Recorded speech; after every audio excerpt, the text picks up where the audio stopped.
शांति।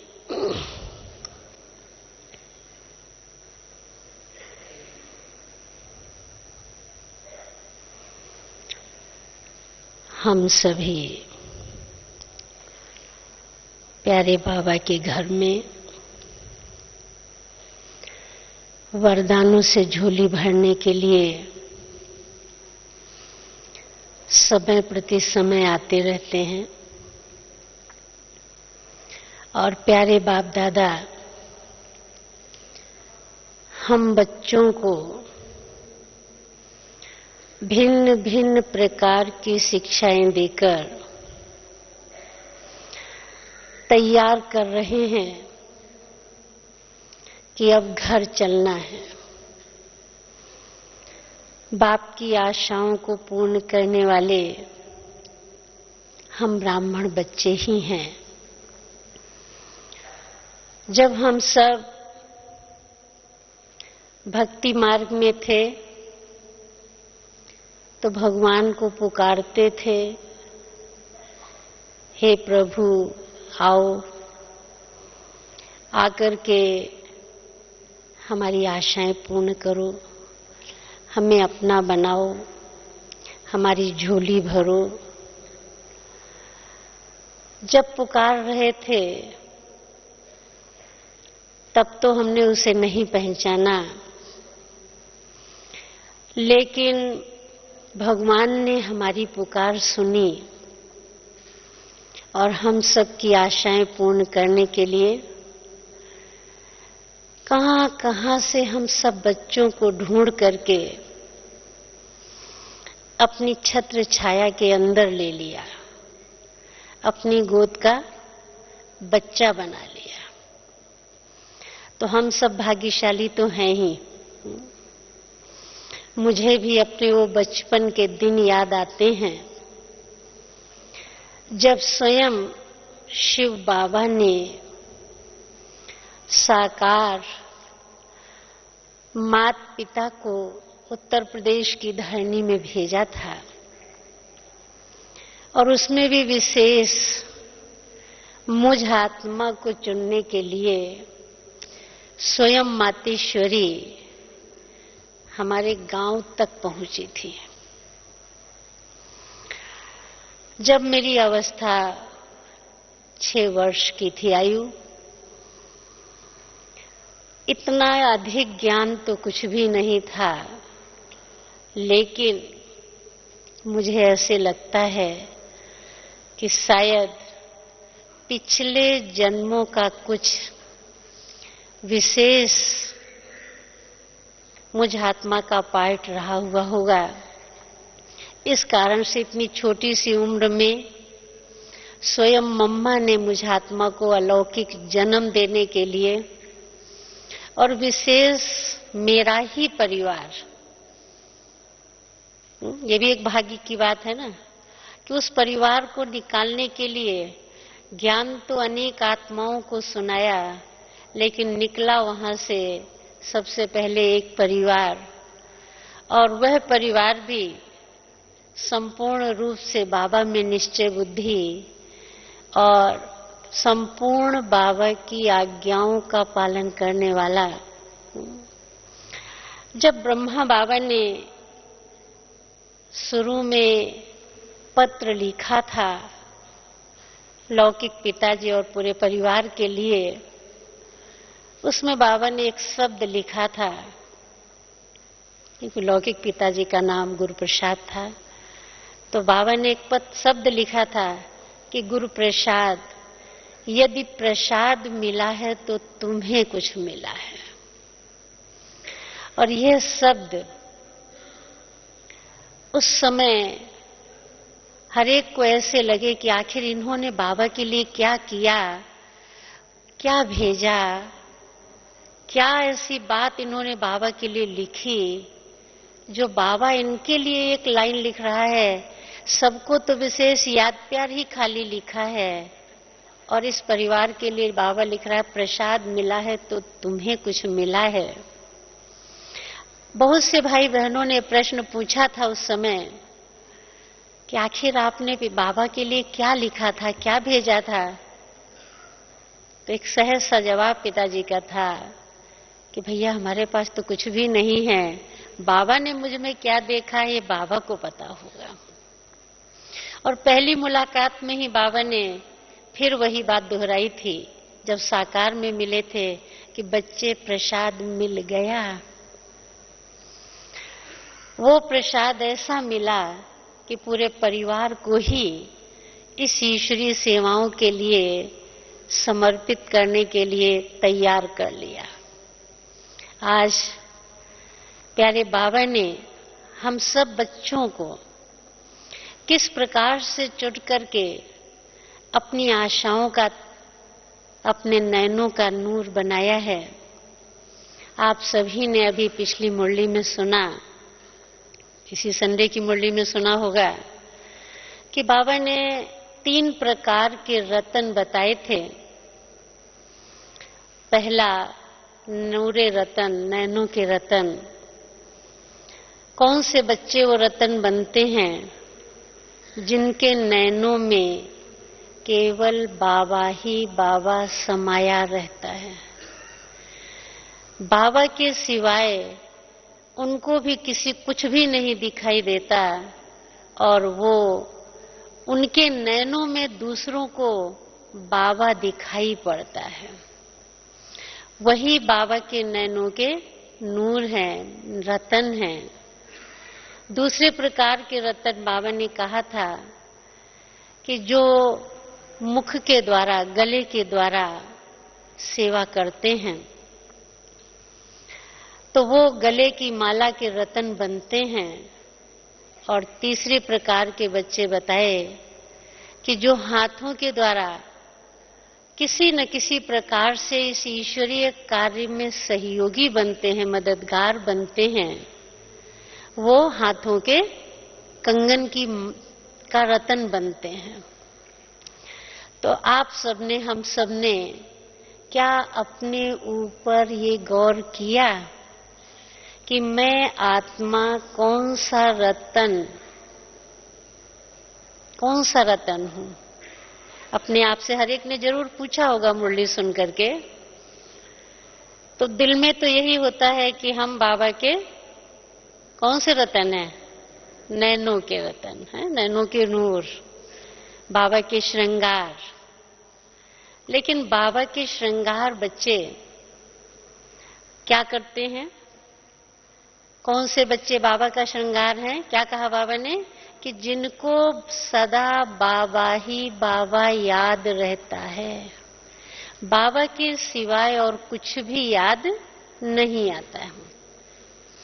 तो अभ्यास कहें, पुरुषार्थ कहें, ये प्रत्येक ब्राह्मण बच्चे का यही है ना? सबका यही कि मेरे नैनों से, मेरे चेहरे से किसका साक्षात्कार हो? बाप का साक्षात्कार हो। मैं बाप की आशाओं को पूर्ण करने वाला सच्चा बच्चा बनूं, यही सबकी आश है, हर एक चाहता है। और हर एक इसके लिए पुरुषार्थ में लगा हुआ है, व्यक्तिगत पुरुषार्थ में, कि मैं किसी भी प्रकार से बाबा के कार्य में, कुछ कार्य में मददगार बन सकूं, कुछ सहयोग दे सकूं, बाबा की श्रीमत पर चलकर बाबा की आशाओं को पूर्ण कर सकूं। तो बाबा की आशाओं को पूर्ण करने के लिए हम सब बच्चों को सदा एवर रेडी रहना पड़ेगा। मैं आत्मा बाप की हर आज्ञा का पालन करने वाली, सदा बाप की श्रीमत पर चलने वाली, बाप के आज्ञाओं पर चलने वाली आत्मा हूं।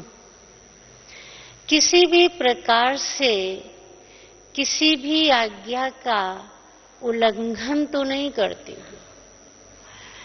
हाँ, उल्लंघन नहीं करते, लेकिन हम थोड़ा सा अलबेले जरूर हो जाते हैं। क्या सोच लेते हैं? चलो अभी नहीं, आज नहीं, कल कर लेंगे। कल नहीं, परसों कर लेंगे, अभी नहीं शाम को कर लेंगे। लेकिन बाबा ने हम सबको इशारा क्या दिया है कि जब हम ये सोचते हैं कि अभी नहीं, थोड़ी देर बाद या कल या परसों, तो कभी विचार किया है कि अगर जो मैं आत्मा अभी ये सोच रही हूं कि 1 घंटे बाद ये काम कर लूंगी, या ये योग का जो कार्यक्रम मिला है या ये क्लास का कार्यक्रम मिला है, मैं इसको थोड़ी देर बाद या आज नहीं कल या कल नहीं परसों कर लूंगी, लेकिन उतने समय में ही यदि मुझ आत्मा की अंतिम घड़ी आ जाए तो फिर मैं बाबा की आश को पूर्ण कब कर सकूंगी, कैसे कर सकूंगी।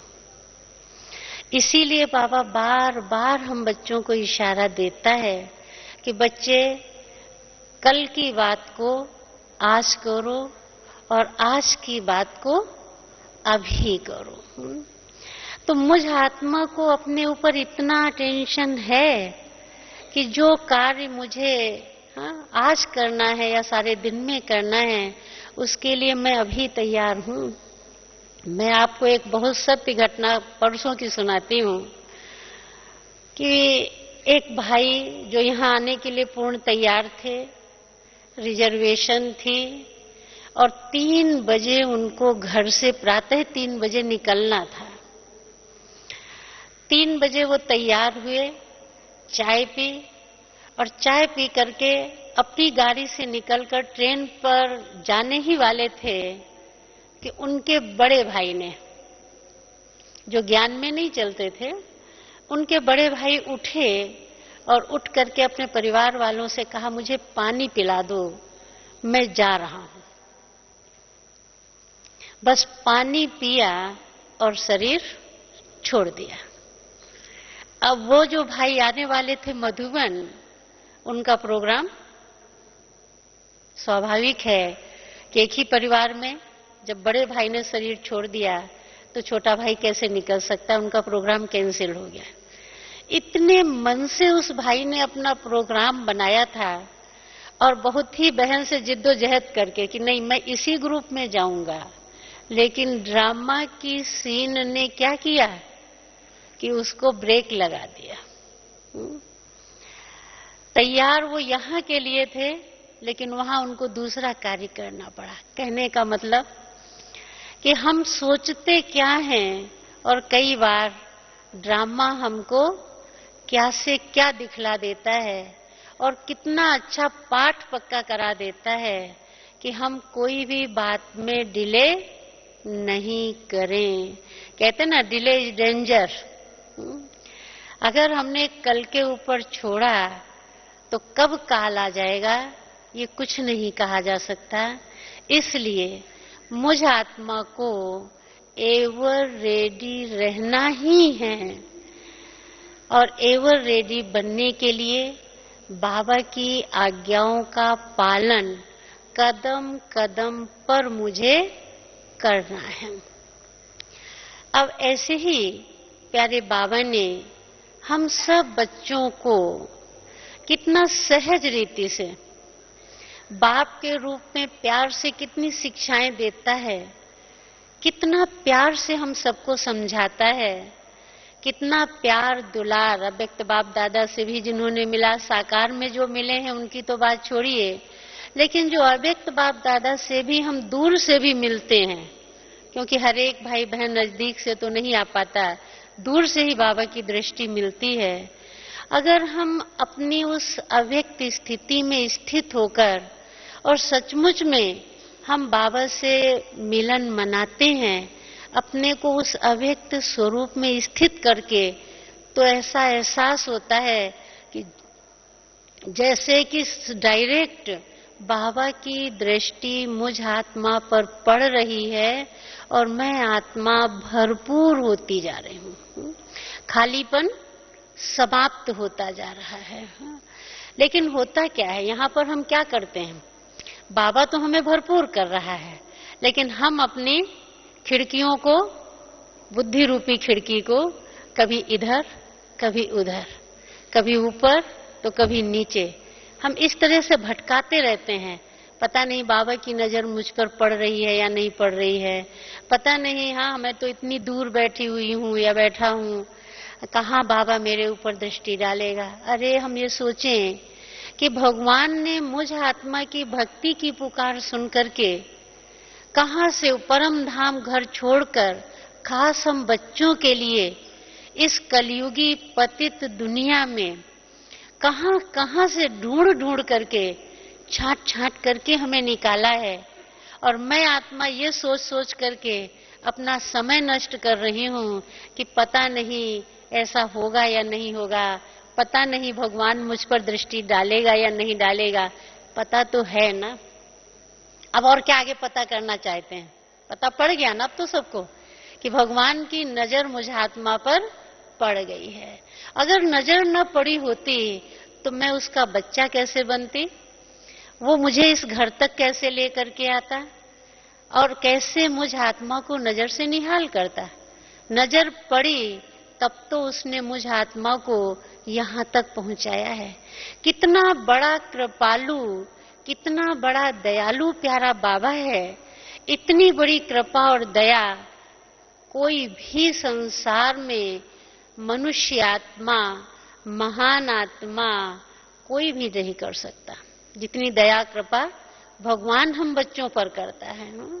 कि किसी भी प्रकार से भगवान को हमसे कोई स्वार्थ नहीं है। कि स्वार्थ है? उसको स्वार्थ है हमसे? भगवान को हमसे कोई स्वार्थ है क्या? हम बच्चों के कल्याण के लिए, हम बच्चों को श्रेष्ठ पद की प्राप्ति कराने के लिए, हम बच्चों को मानव से देव बनाने के लिए, हम बच्चों को ऊंचते ऊंच पद दिलाने के लिए कितना निरहंकारी होकर हम आत्माओं को आकर के अपना बच्चा बनाता है। केवल बच्चा ही नहीं बनाता है, लेकिन वो सर्व संबंधी है। सर्व संबंध मुझ आत्मा के साथ निभा रहा है और वो टीचर के रूप से निस्वार्थ भाव से, हम बड़े प्यार से कहते हैं ना, बाबा के साथ आपके कितने संबंध हैं? तो हम कहते हैं 3। कौन कौन से? तो बहुत प्यार से बताते हैं कि वो हमारा बाप भी है, टीचर भी है, सतगुरु भी है, यही कहते हैं ना। लेकिन बाप के रूप में देखिए कितना निस्वार्थ प्यार। पहले हम अपने आप में देखें कितना निस्वार्थ है।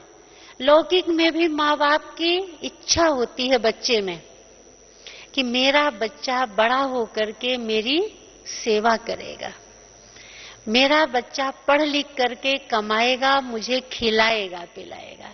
लेकिन परम पिता परमात्मा को, शिव बाबा को हम बच्चों से क्या कुछ ऐसा स्वार्थ है?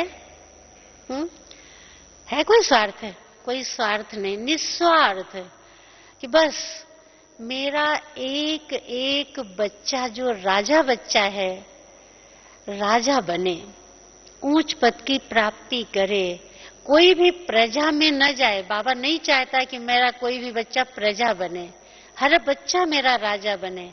लेकिन हम प्रजा कैसे बन जाते हैं? अपने पुरुषार्थ से। बाबा नहीं किसी को बनाता है, हम अपने पुरुषार्थ से ही तो बनते हैं।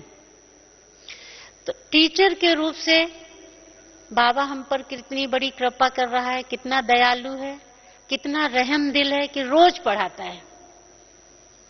कोई दिन बाबा ने मुरली मिस की? यहां तक आप देखिए कि साकार में ब्रह्मा बाबा का जब अंतिम समय था, स्वास्थ्य सही नहीं था, सुबह भी बाबा ने याद प्यार बच्चों को दी, लेकिन शाम को जाने से 15 मिनट पहले भी बच्चों को पढ़ाई पढ़ाने के लिए उस रथ को लेकर के आया, क्लास में लेके आया ना। शिव बाबा ने ब्रह्मा बाबा के द्वारा लास्ट में हम बच्चों को 3 शब्दों का पाठ पक्का करा के गया, निराकारी, निर्विकारी और निरहंकारी भाव का वरदान दे करके गया। कभी बाबा ने रथ कैसा भी क्यों नहीं है, लेकिन फिर भी बाबा ने कभी मुरली मिस नहीं की।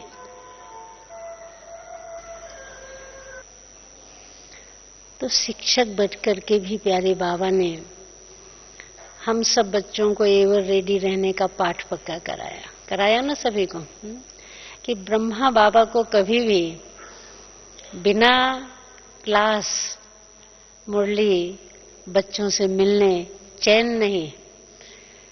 तो ब्रह्मा बाबा को ही हमें फॉलो करना है। तो हम बच्चे अपनी पढ़ाई में कितने एक्यूरेट हैं चेक करें। बाबा ने तो कभी पढ़ाई हम सबके लिए मिस नहीं की। कैसे भी बच्चों को पत्र, शुरू में जब ये साधन नहीं थे तब बाबा हाथ से लिखवा करके भी मुरली भिजवाता था। ये सब मशीनें, छपाई, ये तो सब बाद में शुरू हुआ कि मेरे बच्चों को कभी भी मुरली मिस नहीं होनी चाहिए। हाथ से पोस्ट जाती थी, बन करके हाथ से लिख करके। मुझे याद है मेरे लौकिक घर में बाबा खुद मुरलियों की पोस्ट भिजवाया करते थे। वो मुरलियां उस समय हाथ से स्टेंसिल काटा जाता था, लिथो होता था और लिथो होकर के पोस्ट बन करके जाया करते थे।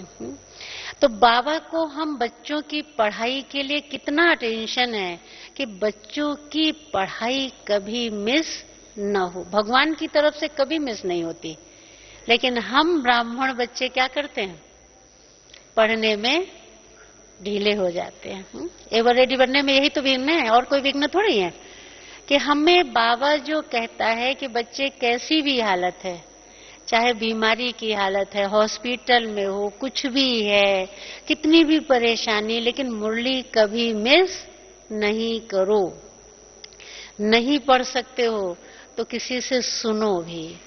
मुरली सुबह नहीं सुन सकते हो तो शाम को सुनो, लेकिन मुरली कभी मिस नहीं करनी है। अब हम करते क्या हैं, हाँ बाबा की बात सिर माथे सुन तो लेते हैं।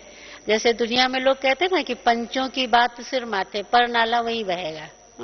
तो हम बच्चे भी क्या करते हैं कभी कभी, बाबा की बात, बाबा की आज्ञा सिर माथे, लेकिन फिर कर्म हम वैसे ही करने लगते हैं। जो बाबा नहीं चाहता है वैसे कर्म हम करने लगते हैं। तो हम एवर रेडी कैसे बन सकेंगे। तो बाबा हम बच्चों पर टीचर के रूप में भी कितनी बड़ी कृपा, कितना रहम, कितनी दुआ, कितनी दया करता है। और हम बच्चे उसकी दया को, उसकी कृपा को थोड़े से अलबेलेपन के कारण ऊपर नीचे हो जाते हैं और हम एवर रेडी का पाठ पक्का नहीं कर पाते।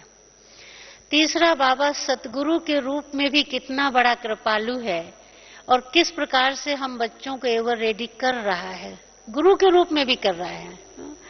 कि ऐसा पक्का वायदा जो भगवान ने हम सबके साथ किया है, कितनी बड़ी प्रतिज्ञा भगवान ने हम सबसे की हुई है कि बच्चे बस एक काम तुम करते रहो।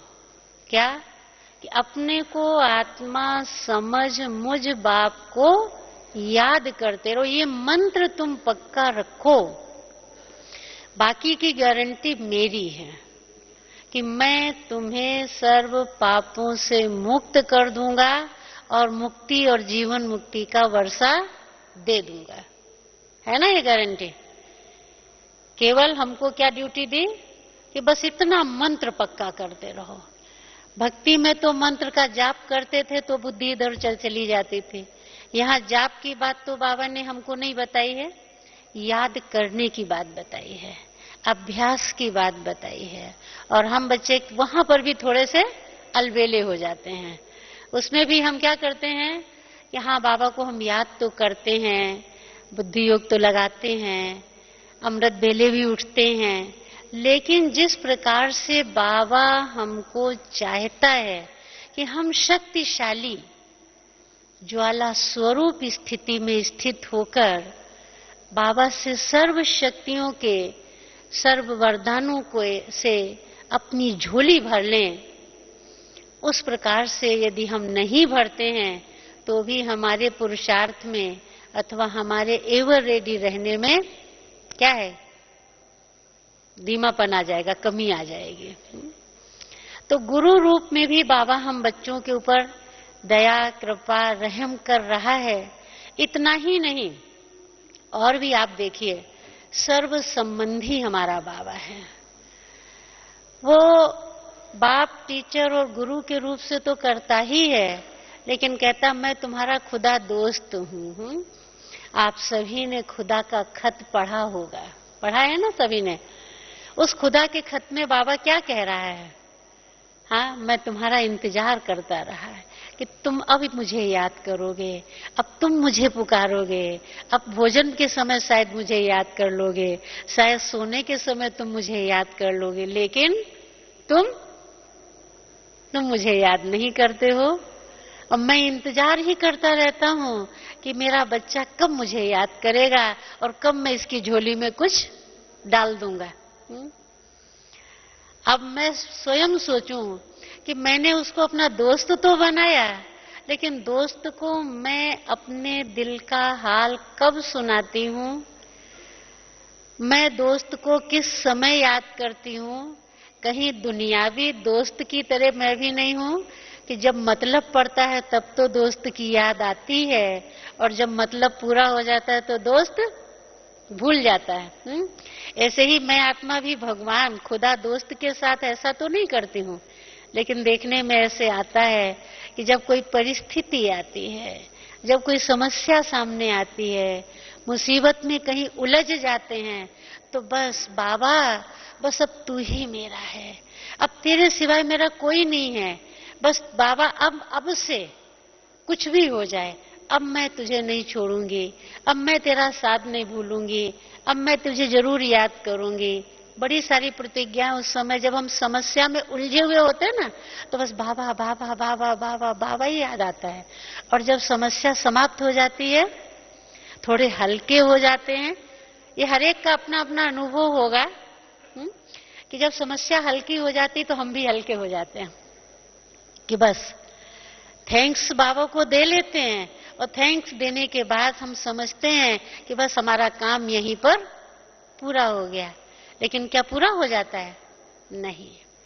वो जो समस्या के समय बाबा ने तो हमको मदद की, और वो समस्या सचमुच में आई तो हमारे सामने इसलिए ही थी कि मैं उस समस्या से भी कुछ पाठ पढ़ लेती, कि ये समस्या मुझे आगे बढ़ाने के लिए आई है, मेरा बुद्धि का योग बाबा के साथ जुड़वाने के लिए आई है।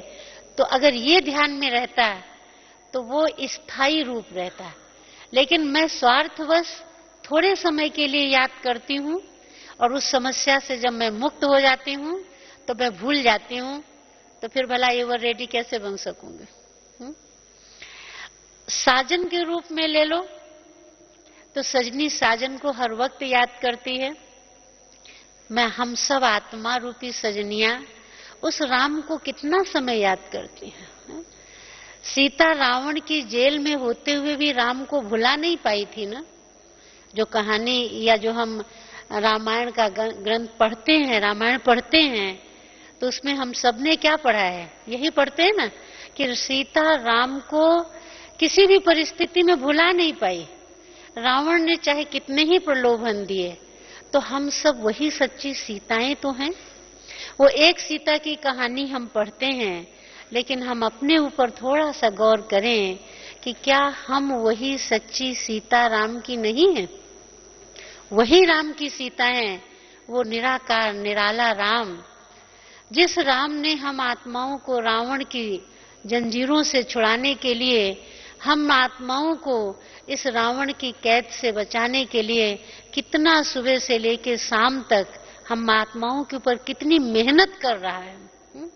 अगर हम कहें कि हाँ बाबा ने साकार में तो व्यक्तिगत एक एक बच्चे पे मेहनत की, अब तो हमको उस मेहनत का अनुभव नहीं होता, तो ये हमारे अपने ही पुरुषार्थ की कमी है कि हम स्वयं जो बाबा हमसे कह रहा है, जो बाबा हमसे चाह रहा है, ये बाबा हमको जो विधि बता रहा है, उस विधि प्रमाण मैं आत्मा नहीं चल रही हूँ। इस कारण से मुझे वो अनुभव नहीं हो रहा है। जब वैसे बाबा हमको कदम कदम पे मदद करता है, समस्या के समय मदद करता है, तो क्या अच्छे भले में बाबा हमारी मदद नहीं करेगा? अच्छे में भी करता है, लेकिन अच्छे में हम थोड़े से ज्यादा आराम पसंद हो जाते हैं, लापरवाह हो जाते हैं, तो अच्छे में हम अनुभव नहीं करते हैं, समझते हैं तो ठीक चल ही रहे हैं। लेकिन जब समस्या आती है तो समस्या के समय हम थोड़ा विशेष प्रयत्न करते हैं, और जब विशेष प्रयत्न करते हैं तो विशेषता का अनुभव भी हम उसी समय करते हैं। और इन सब बातों के साथ साथ बाबा हम बच्चों को एवर रेडी बनाने के लिए देखिए कितनी बड़ी कृपा कर रहा है कि हमारे कर्मों का ज्ञान सेकंड सेकंड का दे रहा है धर्मराज के रूप में। सब संबंध याद रहते हैं, बाप भी है, टीचर भी है, गुरु भी है, सखा भी है, साजन भी है, लेकिन क्या ये भी याद रहता है कि वो धर्मराज भी है? शायद इस संबंध को हम याद रखें तो हम जल्दी एवर रेडी बन जाएंगे। क्यों? कैसे?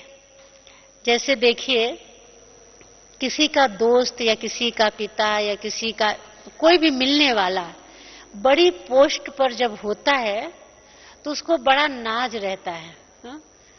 कोई समस्या आती है, कोई दुश्मन वार करता है या कुछ भी परेशानी आती है तो फट से क्या कहता है, अरे रुको, मेरा फलाना मिलने वाला है ना, हम उससे सिफारिश लगवाएंगे और हमारा ये काम हो जाएगा।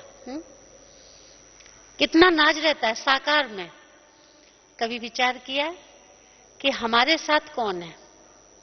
स्वयं सर्वशक्तिमान बाप है।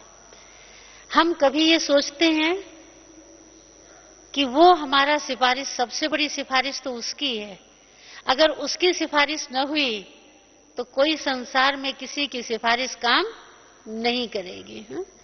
लेकिन हम यहां पर ये बात भूल जाते हैं कि सबसे बड़ी सिफारिश करने वाला बाबा, और वो धर्मराज के रूप में भी हमारी सिफारिश कर रहा है। कितनी बड़ी सिफारिश कर रहा है कि हर कर्म की कर्म फिलॉसफी का ज्ञान हमें दे रहा है। अमृत वेले से लेकर के रात्रि सोने तक के लिए उस बाबा ने धर्मराज के रूप में हमें सब बातें समझा दी हैं कि बेटा, बाप याद नहीं रहता है, टीचर याद नहीं रहता है, गुरु याद नहीं रहता है, दोस्त याद नहीं रहता है, साजन याद नहीं रहता, भूल जाते हो। अच्छा, कभी कभी धर्मराज को याद कर लिया करो कि बाबा हमारा धर्मराज भी है। सब तो माफ कर देंगे लेकिन धर्मराज माफ नहीं करेगा। अगर ये थोड़ा सा ध्यान आ जाए तो हमारे पुरुषार्थ की रफ्तार जो ढीली हो जाती है शायद वो ना हो। ऐसा विश्वास मैं करती हूँ कि अगर उसकी थोड़ी थोड़ी याद बनी रहे तो हम बीच बीच में जो थोड़े से अलबेले हो जाते हैं, आलस्य में आ जाते हैं या व्यर्थ में अधिक चले जाते हैं। कई बार फालतू बातें शुरू हम ज्ञान से करते हैं और हम समझते हैं कि हम आपस में उन्नति की बातें कर रहे हैं, लेकिन धीरे धीरे धीरे करते करते वो बातें कहाँ से मोड़ ले जाती हैं, कहाँ रूप बदल जाता है, कहाँ पर चिंतन में, कहाँ पर दर्शन में, कहाँ चले जाते हैं पता ही नहीं पड़ता है। और लास्ट में जब सोचते हैं, चुप होते हैं तो कहते क्या हो गया, शुरू कहाँ से हुए थे, पहुंच कहाँ गए, व्यर्थ में चले गए।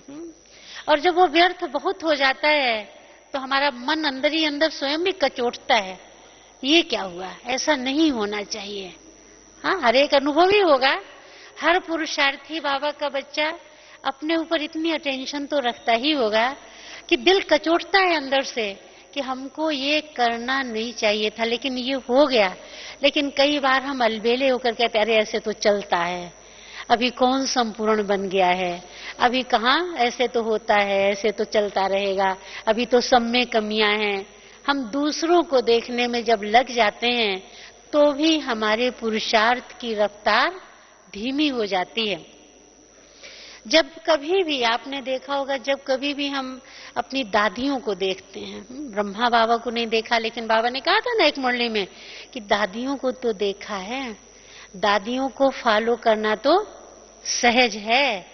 तो दादियां हमारी कैसे एवर रेडी रही, अभी भी देखो, इतनी एज में भी हमने जानकी दादी को ही देखा है, आप सभी भी देखते हैं कि अमृत बेले का योग भी कराने के लिए आ जाती हैं। और रात्रि को 11 बजे भी गुड नाइट क्लास में चाहे 2 मिनट मिले, लेकिन 2 मिनट 5 मिनट कोई ना कोई बाबा की ज्ञान की चर्चा करती हैं। और दिन भर तो जाने कितनी आत्माओं से मिलती ही रहती हैं। कई बार दादी जब सुनाती है कि आज मैंने 5 क्लास कराई, आज 6 क्लास कराई, हम लोगों को भी लगता है कभी कभी कि हमारी दादियां कितनी एवर रेडी हैं। किसी ने भी कहा दादी फला आपसे मिलना चाहता है, हम लोग सोचते हैं थोड़ा समय, हाँ कि अभी नहीं, शाम को आना, शाम को नहीं, कल मिलेंगे। लेकिन दादियां कभी ये जवाब नहीं देती हैं। दादियां फट से कहती हैं, भले ही साथ वाले कहेंगे अभी नहीं फिर आना, लेकिन दादियों को अगर पता पड़ जाता है तो दादियां क्या कहती हैं, अच्छा ठीक है अभी ले आओ, मिलते हैं अभी। कितनी एवर रेडी है। क्या हम सबका पुरुषार्थ भी इन जैसा है? आना तो हम सबको भी इनके घराने में ही है, नहीं आना है भाई। साकार ब्रह्मा बाबा, हमारी दादियां, हम हैं तो सब ये हमारे पूर्वज हैं और हम सब इनकी वंशावली हैं। तो जैसा पुरुषार्थ हमारे इन बड़ों ने करके हम सबको दिखाया है, यदि उस पुरुषार्थ को हम भी अपने जीवन में लेकर के चलते चलें तो बहुत जल्दी एवर रेडी बन सकते हैं। हम अभी करें, कभी पर न छोड़ें। कभी पर जब छोड़ देते हैं तो पुरुषार्थ की रफ्तार हमारी धीमी हो जाती है।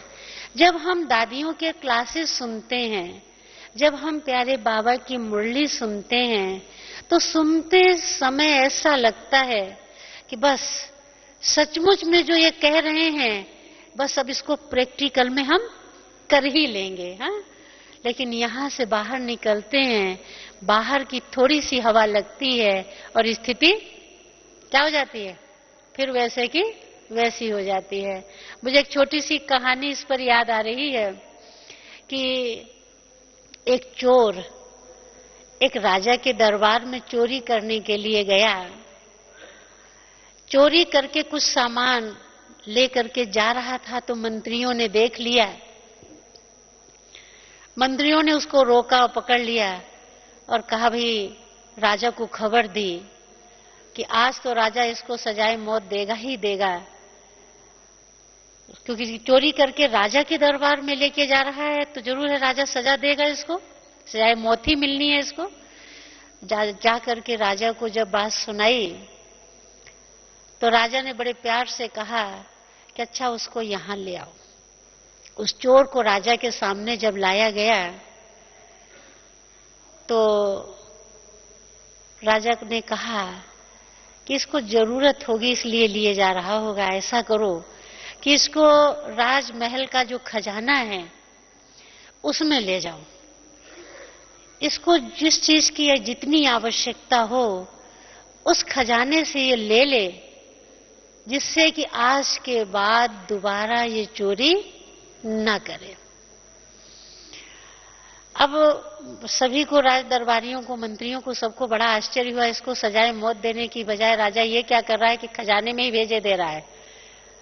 लेकिन राजा को पता नहीं क्या आया, तो राजा ने उसको राजमहल के जब खजाने में भेजा तो खजाने में जाकर के, खजाना कभी उस बेचारे ने देखा तो था नहीं, देख करके एकदम भौचक्का रह गया। अच्छा, यहाँ ये चीज भी है, यहाँ ये चीज भी है, यहाँ ये चीज भी है। लेकिन उस चोर के आगे एक शर्त रखी गई थी कि रात भर का तुमको समय दिया जा रहा है, तुम इस खजाने में से जितना ले सको उतना ले लेना। दरवाजा सुबह जब खुलेगा तो तुम्हारे पास जितना होगा उतना लेकर के तुम्हें जाना होगा। उस तो बड़ा खुश था। अब उस राज खजाने में एक एक चीज को वो देखता रहा। ये चीज अच्छी है, इसको भी ले जाऊंगा, ये चीज अच्छी है, इसको भी ले जाऊंगा, ये चीज अच्छी है, इसको भी ले जाऊंगा, ये चीज अच्छी है, ये भी ले जाऊंगा। रात कब गुजर गई बेचारा सोच समझ ही नहीं पाया। और वो तो सारा यही देखता, सोचने में ही उसने सारा समय गंवा दिया। जब सवेरा हो गया और दरवाजा खुला कि भाई अब चलो, तुमने जो ले लिया है, तो उसके हाथ में केवल एक टेबल लैंप पड़ी, क्योंकि मैं टेबल पर एक लैंप पड़ी हुई थी, उसको ही लेकर के उसे वहां से निकलना पड़ा। बात को समझ गए होंगे कि हम सभी भी क्या करते हैं, हम सभी भी क्या करते हैं। ये पॉइंट भी बहुत अच्छी है, इसको लेकर के अब मैं चलूंगी। ये दादी जी ने जो कहा है ये बात भी बहुत अच्छी है, इसको मैं अब धारण करूंगी। है बाबा ने ये बात कही है, ये बात भी बहुत अच्छी है, इसको भी अब मैं लेकर के चलूंगी। ऐसे करते करते करते करते क्या होता है, हम अपना बहुत सारा समय इन्हीं बातों में गंवा देते हैं। हम उसको अपने जीवन में लेकर के प्रैक्टिकल में चलना शुरू नहीं करते हैं, और इस कारण से क्या हाल होता है, कई बार वही चोर वाला हाल कहीं हमारा ना हो जाए कि भगवान हम सब बच्चों को कितना सहज और कितना जल्दी, कितने थोड़े समय में, हाँ 74 वर्ष 73 वर्ष तो उन दादियों के लिए हुए हैं ना, हम सबके लिए तो अभी इतना समय है क्या, नहीं है ना। हम सबके लिए तो बहुत थोड़ा समय है, और उस थोड़े समय में बाबा हम सबको कितना मक्खन दे रहा है, कितना मक्खन दादियों के द्वारा, बड़ी बहनों के द्वारा, बड़े बड़े भाइयों के द्वारा हम सबको कितना खजाना मिल रहा है। हमारे बड़ों ने तो कितनी मेहनत की, कितना पुरुषार्थ किया, कितनी समस्याओं का सामना किया, उसकी भेंट में आज हम सबके सामने तो कोई भी बातें नहीं है। अगर किसी के सामने कोई विघ्न आते भी हैं तो वो थोड़े बहुत आते हैं, और वो सर्व के सहयोग से, सर्व की शुभ भावना शुभकामना से वो समस्याएं समाप्त भी सहज हो जाती हैं।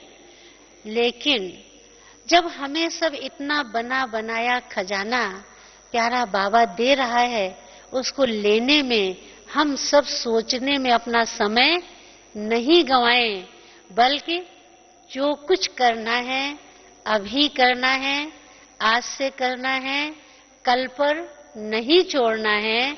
ये अपने आप से हरेक को दृढ़ प्रतिज्ञा करनी होगी। जब हरेक आत्मा अपने आप से दृढ़ प्रतिज्ञा कर लेगी कि मुझे किसी को नहीं देखना है, हम दूसरों के देखने में ही जब चले जाते हैं तभी हमारे पुरुषार्थ की रफ्तार धीमी होती है, तभी हम बाबा की आश को पूर्ण करने में देर लगाते हैं। इसलिए मुझे, मैं और मेरा बाबा, हाँ अर्जुन की भांति मछली की आंख के सिवाय और कुछ भी न दिखाई दे, जब इतना अपने आप में हम दृढ़ प्रतिज्ञ होंगे, अपने साथ दृढ़ता करेंगे, तो तब हम बाबा की आशाओं को सहज पूरा कर सकेंगे और अपने आप को एवर रेडी बना सकेंगे। ठीक है ना। अच्छा, ओम शांति।